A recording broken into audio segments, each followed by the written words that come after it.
আসসালামু আলাইকুম। কি অবস্থা মনা? কেচ্ছা আছো বেগুনে? ভালো আছো নি? আলহামদুলিল্লাহ, একটা জিনিস দেখি খুবই ভালো লাগছে। তোমরা মাস ফর গাজা উদযাপন করছো, পালন করছো। ফিলিস্তিনের পক্ষ হই অনেক কিছু দেখাইছো। এটা ইসরায়েলি মিডিয়াতেও প্রচার হয়েছে, টাইমস অফ ইসরায়েলে। কিন্তু তোমরা যে প্রবাসী সৌদি প্রবাসীকে ফুটকির ভিতরে আঙুল দিয়ে দিতেছো, তোমরা কইতে পারবা না।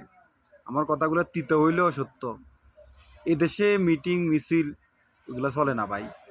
ঠিক আছে ভাই, একজন মুসলমান হিসাবে তোমার পক্ষ নেওয়াটা উচিত, দায়িত্ব, ইমানি দায়িত্ব।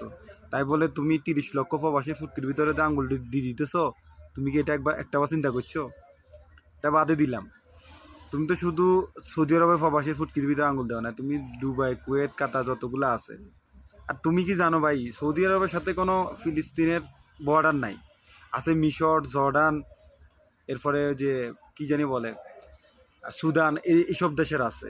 এটা একটা দেশ চাইলেই সরাসরি যুদ্ধ লিপ্ত হইতে পারে না ভাই, এইটুকু কমন সেন্স তোমাদের ভিতরে নাই। সৌদি আরবে যে পক্ষ নিতেছে না, এটা তোমরা কেমনে বুঝলা? প্রতি জুমাতে, প্রতি শুক্রবারে, প্রতি জুমাতে ফিলিস্তিনের জন্য দোয়া করা হয়, প্রতি জুমার ভিতরে দোয়া করা হয়। তোমরা ভাই হুদো, হ্যাঁ, বাঙালি কিছু একটা ফাইলেই টক্কাই উডো, হ্যাঁ, জুদার মালা লাগাই দিতেছ সালমানেরে, জুদার মালা লাগাই দিতেছ দুবাই শেখেরে। এই যে 30 লক্ষ 35 লক্ষ প্রবাসী যে আছে, এগুলা যদি বাংলাদেশে চলি যায়, এগুলা কি করি খেবো ভাই?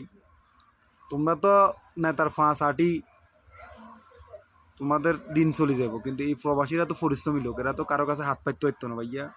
তদ্রূপ আন্দোলন সংগ্রাম করো, ভালো, আলহামদুলিল্লাহ, এটা অখুশির কিছু নেই। আমরা মুসলমান হিসাবে আমিও এটা সাপোর্ট করি, কিন্তু এমন কিছু করিও না যেটা নিজের দেশের স্বার্থে আঘাত লাগে। এই 30 লক্ষ প্রবাসী প্রতি মাসে যদি 30,000 টাকা করে দেখ, কতগুলো টাকা যে বাংলাদেশে যায়, এই জিনিসটা অন্তত মাথায় রাখিও ভাইয়া।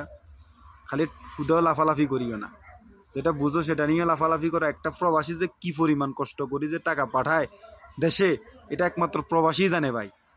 তো ওই প্রবাসী ফুটকির ভিতরে আঙুল দিবা, প্রবাসী চুপ করে বসে দেখবো? হ্যাঁ মিয়া, ফাইজলামি ছোট।